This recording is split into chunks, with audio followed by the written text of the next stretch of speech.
So if you want to make 6 figures, you can't just be talking about you want to make 6 figures. You hear what I'm saying to you tonight? If you do the 3 things I tell you to do tonight, I guarantee you, whatever it is you want to do in life, you'll be able to do. You will be able to accomplish whatever you want to academically, financially, relationally, whatever. So 3 things. All right, I'm going to tell you the story. I got to get out of here. And the story is about, you guys have probably heard about this before. It was a young man who, he wanted to make a lot of money, and so he went to this guru, right? And he told the guru, I want to be on the same level you're on. And so the guru said, if you want to be on the same level I'm on, I'll meet you tomorrow at the beach at 4 a.m. He like, the beach? I said, I want to make money. I don't want to swim. Guru said, if you want to make money, I'll meet you tomorrow, 4 a.m. So the young man got there at 4 a.m. He all ready to rock and roll, got on the suit. He should have worn shorts. The old man grabs his hand and said, how bad do you want to be successful? He said, real bad. He said, walk on out in the water. So he walks out into the water. Watch this. When he walks out into the water, it goes waist deep. So he's like, this guy crazy. Adrian, he's like, I want to make money. He got me out here swimming. I didn't ask to be a lifeguard. I want to make money. He got me in. So he said, come out a little further. Walked out a little further. Then he had it right around this area, the shoulder area. So this old man crazy. He's making money, but he crazy. He said, come on out a little further. Came out a little further.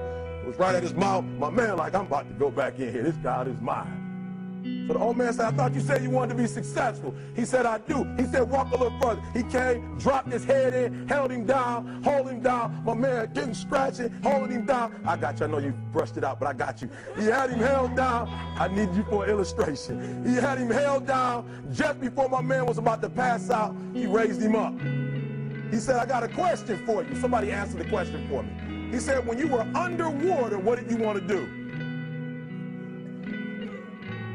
Lee, I'm looking for a different word, though, than lip. What's that word? He said, I wanted to breathe.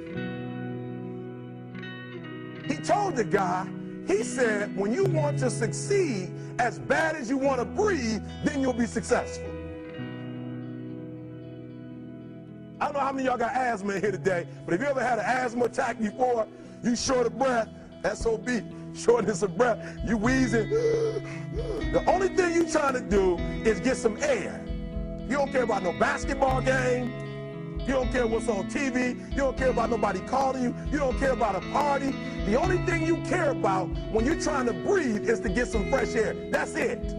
And when you get to the point where all you want to do is be successful as bad as you want to breathe, then you'll be successful. And I'm here to tell you, number one, that most of you say you want to be successful, but you don't want it bad. You just kind of want it. You don't want it badder than you want to party. You don't want it as much as you want to be cool. Most of you don't want success as much as you want to sleep.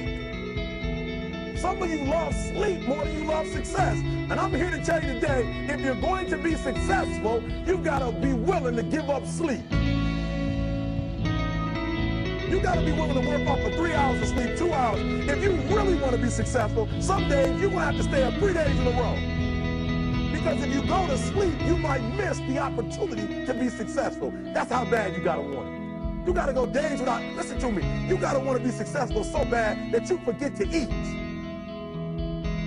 Beyonce said once she was on the set doing her thing, 3 days had gone by, she forgot she didn't eat. Because she was engaged. I'll never forget when 50 Cent was doing his movie, I did a little research on 50, and 50 said that when he wasn't doing the movie, he was doing the soundtrack. And they said, when do you sleep, 50? Sleep. He said, sleep. Sleep is for those people who are broke. I don't sleep. He said, I got an opportunity to make a dream become a reality. Football players, how many football players? Got anybody like football in here? Raise your hand. Anybody like football? Emmitt Smith. I used to be a Cowboy fan. Before they did my boy Tom Landry wrong, I used to be a Cowboy fan. And watch this, there was a commercial. Emmitt Smith had won his first Super Bowl, and he had this commercial when he was lifting weights. I don't know if you saw the commercial when he was lifting, and Emmitt said, you know what? I won the Super Bowl, so I can rest now. He was doing his bench press. So he said, I won the Super Bowl, so I can rest now. So he throws up about 325, boom. And he rests for about 2 seconds. And he boom, boom, boom. Did you see that? He'd already won a Super Bowl. He said, I think I'm going to take a rest. And he rests for how long? 1 second. Most of you won't be successful because when you're studying and you get tired, you quit. And I'm here to tell you today, if you got somebody came to my office the other day crying. I said, look, don't cry to give up. Cry to keep going. Don't cry to quit. You already in pain. You already hurt. Get a reward from it. Don't go to sleep until you succeed. Listen to me. I'm here to tell you today that you can come here, you can jump up, you can do flips, you can be excited when we give away money. But listen to me, you'll never be successful until I don't have to give you a dime to do what you do. You won't be successful until you say, I don't need that money, because I got it in here. So listen to me. Emmett Smith said this at the end of the commercial. Emmett Smith said, all men are created equal. Some work harder in preseason. I'm going to say it again because you might have missed it. All men are created equal. Some work harder in preseason. So that means that there are some people who are going to see the professor, going to see the TA. And even when the professor says, I don't meet with you, my TA meets with you, you say, I don't want to talk to your TA. I don't pay the TA. I pay you to teach me. So you're going to have to find some time to meet me. If I got to meet you at the mall, if I got to meet you at your house, you are going to see me. Listen to me. All men are created equal. Some work hard in preseason. When I went to college, guys were way smarter than me. 4.0s, 3.0s. They went to the Ivy League high schools, came to Oakwood from these great high schools. Most of them are not doing what I'm doing. Why? Because it's not about where you come from. It's about heart. You come to a place where, being smart ain't enough. You got to have heart. That's number one. Watch number two. Number two, catch number two. I wrote it down. I wanted to make sure you got it. It says to be, watch this. We're talking about sacrifice now. The important thing is this. You're writing while I'm saying it, because I only have about 3 more minutes. Listen to me. The most important thing is this. To be able at any moment to sacrifice what you are for what you will become. That's the number 2 thing. You got to catch that one. To be able to, listen to me, at any moment. Some of you can make sacrifices when Monday Night Football is not on. You can make a sacrifice. But when the game come on, for some reason, you just attach to it. For some of you, when your favorite show come on, you can make sacrifices on Sunday when ain't nothing going on. But when your favorite show comes on Monday, bam, some of you focus until the phone ring, and then you like, I gotta answer it. If I don't answer the phone, I'm gonna die. I'm saying to you today that there are some of you, if you give up your cell phone, you would be successful. But your cell phone is more important to you than your success. I'm gonna say it again. I'm gonna hurt somebody. Some of you need to give up your cell phone, because the time you spend on your cell phone could be used for your success. The time you could be using to be successful, you're using it on the cell. And the cell phone is not bringing you nothing but a bill. And somebody has told you you couldn't live without it. I'm talking about going deep now, giving up stuff. Watch what it says. To be able at any moment to sacrifice what we are for what we could be. I don't do well in math. You're right. You ain't never studied.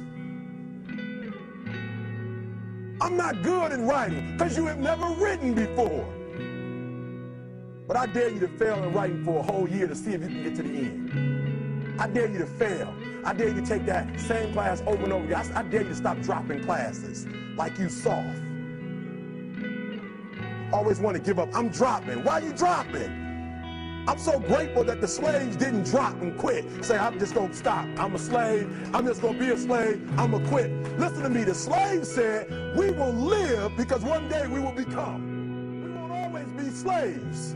So today, although we're slaves, we're going to act like we're free, and one day our children will be free. If the slaves would have just said, we quit, we give up, we would have died in the Middle Passage. But some slaves said, I don't care what we go through, we're going to survive this. 400 years of slavery, we're going to get through this. And you can't get through it 1825. You can't get through a writing class, and you got tutor after tutor, resource after resource. The problem is, you ain't never felt no pain before. You're soft.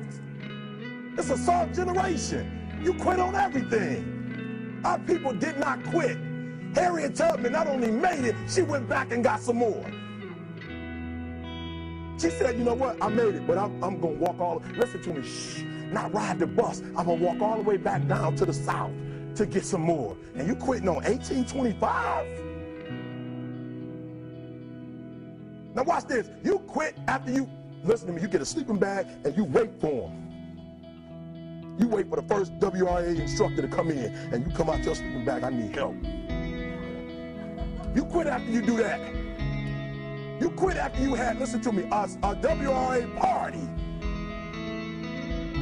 I'm having a party. Everybody come over. I got food, everything. And let them get over there. Let it be all the best writers. All right, I fooled y'all. I want to have a writing party.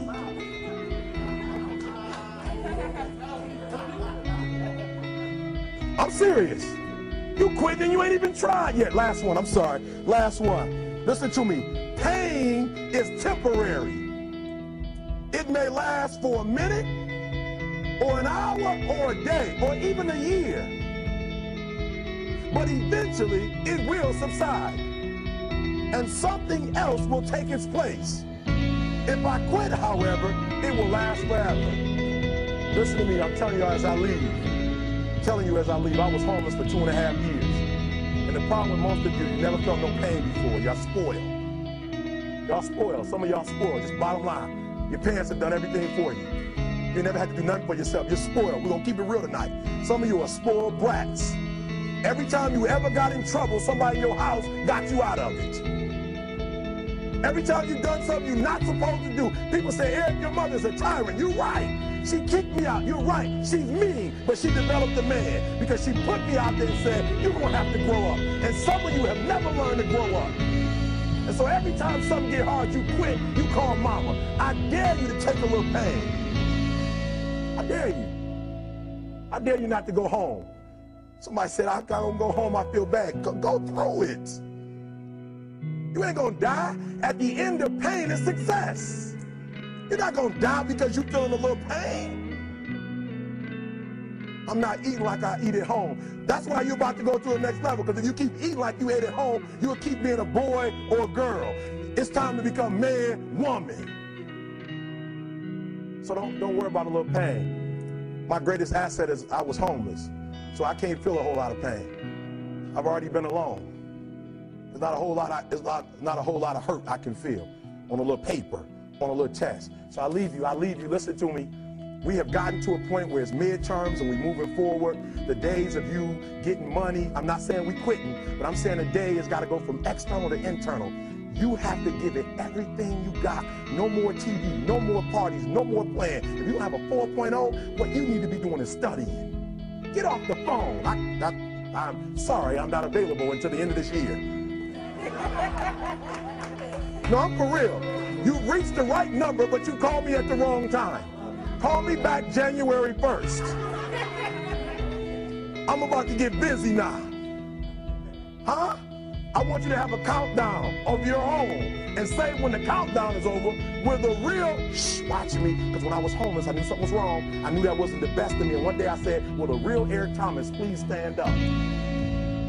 Will the real Eric Thomas please stand up? Stop being this high school dropout.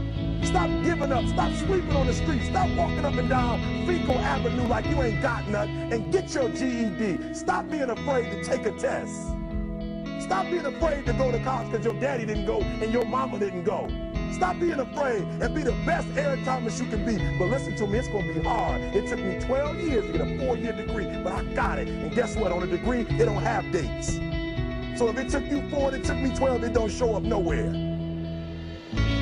But I'm exactly where I wanted to be because I realized I got to commit my very being to this thing. I gotta breathe it, I gotta eat it, I gotta sleep it. And until you get there, you'll never be successful in life. But once you get there, I guarantee you, the world is yours. So work hard and you can have whatever it is you want. Thank you guys for your time.